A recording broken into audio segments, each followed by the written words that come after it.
кейінге қалдырамыз. Бүгінгі күні соны барлықтарыңызға хабарлау беріліп, арнайы бүгін бастарыңызды қосып отырмыз.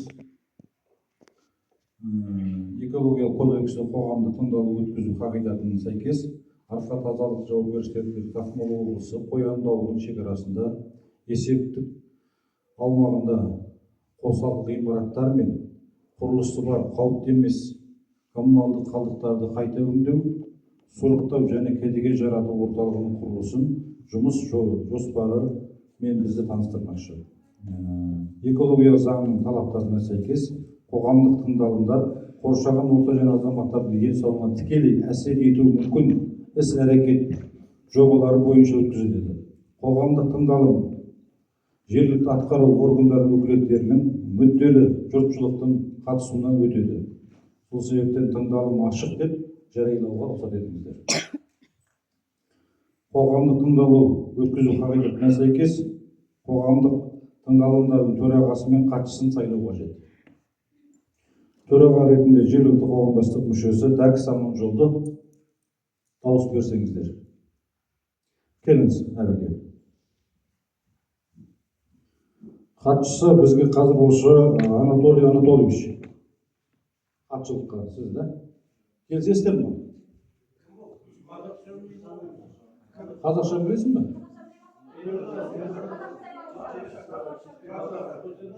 Әкім мырза, Лайксы вообще экологтан біреу бар ма? Эколог өзі оқыды. Келіңіз.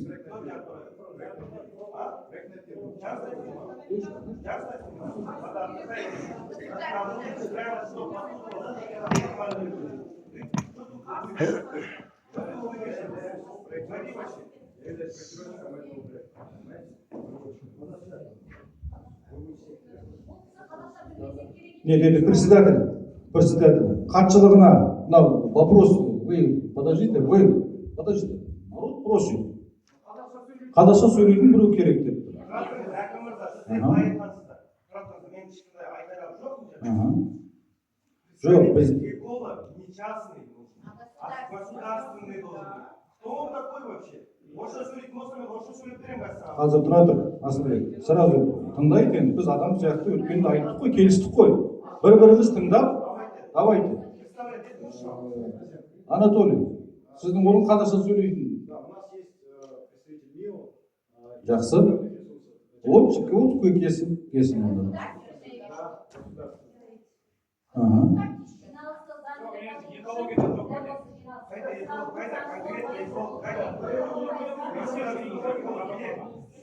Біз бәрін шақырдық келді.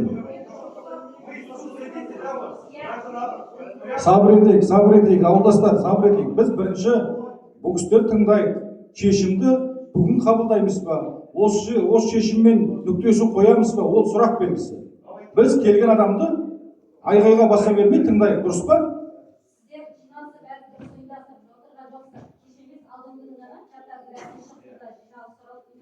Интернеттің бәрінде жүр, Керімбіл ханым. Жақсы тұрады. Ал енді ауылда 8.000 халық прописка бар болатын болса, 8.000 халықтың 10%-ы сыймайды бұл жерге. Ал тығасың, нақтысын соған келтіресің. Ал жақсы. Жергілікті қоғамдастық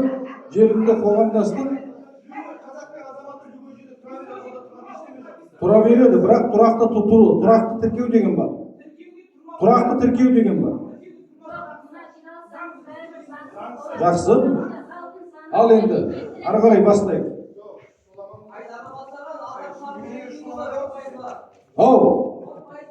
Жақсы. Біздің қоғамдық тыңдалымды бүгінгі сағат 3-ге қойылған, ақпарат сіздерге берілген, халықты жарты сағаттай күттік жиналуын. Сол себептен бізге арнайы өзінің ұсынысымен келіп отырған Арқа тазалық жауапкершілігі серіктестігінің басшысы Қайрат мырза мына ортада баяндамашы отыр. Бұл кісілердің не алып келген, бізге немен сендіргісі келеді, бізден қандай мәселені біздің алдымызда қойғысы келеді. Барлығымызда тыңдайық. Шешім қабылдауды кейінге қалдырайық. Ауылдастар, жақсы ма? Ал жақсы. ешқандай саналып кетілмейді. Оған сабыр етіңіз. Жақсы.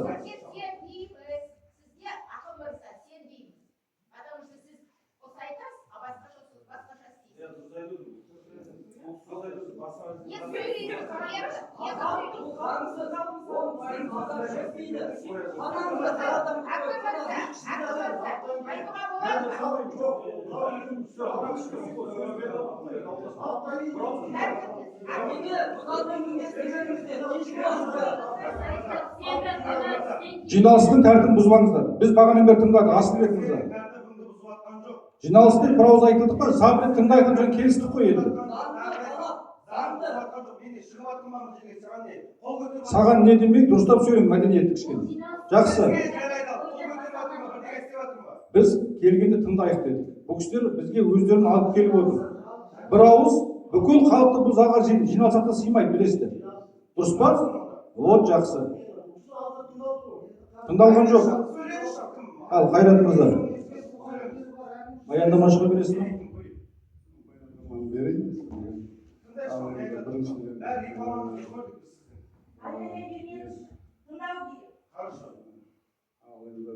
Қоянды ауылының тұрғындарына сәлем беремін. Осы бүгін қатысып отырған халықты алдында не деймін? Біздің жоба мынау завод салу. Былай айтқанда қазір Астананың айналасында көп мусорный стихийный свалкалар бар. Оның бәрілеріңіз білесіздер. Мына Қояндының іргесінде қазір полигон ашатын жерде 4 жылдай мусорка болып сол қалдықтар жинау. Сонда ешкім ештеңеге ешқандай қарсы сөз айтпады, ол жүрді. Енді соның орнына қасына сондай мынау қалдықтарды сұрыптау, талдау, тағы екіншіден вторичный не дейді ғой, использование. Вторичный заттарды шығарып, сондай завод салайын деп жатырмыз. Ол мынау ашық полигондар, мынау қалдықтар жинау бұрынғы заман. Сонымен біздің осы бастауымыз жақсы деп ойлаймын, ол несіне жаман деп ойлайсыздар. Бұлай жай жатқан мусор жақсы ма, жоқ кәдімгідей завод болғаны жақсы ма? Оның 70% сұрыптаудан өтеді. Тағарыдай 17 компонентке бөлініп, содан тағы шикізаттар дайындалынады. Тағы анау газын алып, оны энергияға айналдырып, одан да пайда бар. Бірақ мынау детально қазір бізді баяндамаушыма берейін сөзді, бәрін түсіндіріп айтып көрсетейін. Қайырлы күн қоғамдық тыңдауға қатысушылар. Бүгін сіздерді Ақмола облысы Целиноград ауданы Қоянды ауылының шекарасында жоспарланған қосалқы ғимараттары мен құрылыстары бар қауіпті емес коммуналдық қалдықтарды қайта өңдеу, сұрыптау және кәдеге жарату орталығын салу мәселесін талқылауға шақырамыз. Құрылысы жоспарланған жер учаскесінің нысаналы мақсаты құрылыс және тұрмыстық қалдықтарды сақтауға, сұрыптауға, қайта өңдеуге арналған жер учаскесі. Құрылыс алаңының ауданы 20 гектар болып табылады. Жоспарланған өндірістің санитарлық қорғау аймағының мөлшері 11 қаңтар 2022 жылғы бұйрық бойынша Қазақстан Республикасы Денсаулық сақтау министрлігі құрылыс нормалары және ережелеріне сәйкес 1000 метрді құрайды. Қуаттылығы жылына 40 000 тонна және одан да көп қалдықтарды жағу, қалдықтарды сұрыптау және қайта өңдеу объектілері болып табылады. Құрылыс алаңының аумағынан Қоянды ауылына дейінгі қашықтық солтүстік шығыс бағытында 4 километрді, Шұбары ауылына дейін оңтүстік шығыс бағытында 5,5 километрді құрайды. Қарастырылып отырған құрылыс аумағы бүлінген, бұзылған жерлерді қамтиды. Жобалауды бастамас бұрын келесі мүдделі органдарға сұраулар жіберді. Олар Қазақстан Республикасы экология және табиғи ресурстар министрлігі, орман шаруашылығы және жануарлар дүниесі комитетінің Ақмола облыстық орман шаруашылығы және жануарлар дүниесі аумақтық инспекциясы, Ақмола облысының ветеринария басқармасы, Ақмола облысы мәдениет басқармасының тарихи мәдени мұраны қорғау және пайдалану орталығы коммуналдық мемлекеттік мекемесі. ұлттық геологиялық қызмет акционерлік қоғамы болып табылады. Алынған жауаптардың негізінде бұл учаскеде ерекше ғылыми немесе тарихи мәдени қызығушылық тудыратын өсімдік түрлері немесе өсімдіктер қауымдастығы табылмағаны анықталды. Қызыл кітапқа енген жануарлар жоқ, мемлекеттік орман қоры мен ерекше қорғалатын табиғи аумақтық жерлер жоқ, учаскенің астында ауыз судың бекітілген қоры жоқ. Күйдіргі ауруының көмілген орындары мен мал қорымдары жоқ. Объектінің аумағы су объектілерінің су қорғау аймақтары мен белдеулеріне кірмейді. Ең жақын су объектілеріне дейінгі қашықтық 3 километрден астам. Қалдықтарды өңдеу орталығына мыңар кіреді.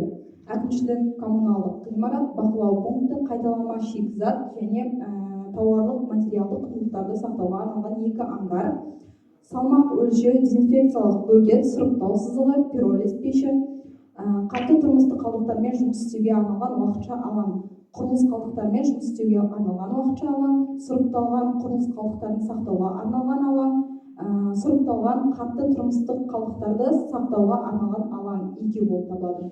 Сұрыптаудан кейінгі қалдықтарды сақтау алаңдарының есептік қызмет ету мерзімі 25 жылды құрайды. Қалалық қалдықтарды қабылдаудың жоспарланған мерзім көлемі жылына 500 мың метр куб. Қабылданған қалдықтар қауіпті емес қалдықтарға жатады және келесі қасиеттерге ие, яғни қатты, улы емес және суда ерімейді. Атмосфераға ластаушы заттардың дисперсиясын есептеуді талдау, елді мекендердің ауасы үшін белгіленген мәндерден ластаушы заттардың есептелінген шекті жердегі концентрацияларынан асып кетпейтіндігін көрсетеді. Жоспарланған қызмет түрі өндірістік ағынды суларды тікелей жер асты және жер үсті су объектілеріне іргелес аумақтың рельефіне ағызбайды, сондықтан жер үсті және жер асты суларына тікелей әсер етпейді. Қайта өңдеуге қабылдауға жоспарланған қалдықтар олардың түріне қарай 2 уақытша учаске арасында бөлінеді, яғни құрылыс қалдықтары және тұрмыстық қатты қалдықтар. Қоршаған ортаны ластамау үшін алаңдар қоршаулармен жабдықталған. Қалдықтардың әрбір түрі бөлек сақталады. Осы мақсатта дайын бетонды беттері бар уақытша қалдықтарды сақтау орындары және шатыры бар алаңшалар қарастырылған. Сұрыптау учаскесінде механикаландырылған сұрыптау осылай бөлінеді, яғни екіншілік шикізат, мұнда металл, пластмасса, шыны, қағаз және тағы басқалары. Карталарға орналастыруға жататын қалдықтар, термиялық өңдеуге арналған қалдықтар және тағы басқалары. Алынған қайталама шикізат сұрыпталғаннан кейін ангарларға жіберіледі. Онда екіншілік шикізат гидравликалық пресстің көмегімен бумаларға оралады. Сығылған қайталама шикізат қайта өңдеуге жіберілгеннен кейін ангарларда сақталады.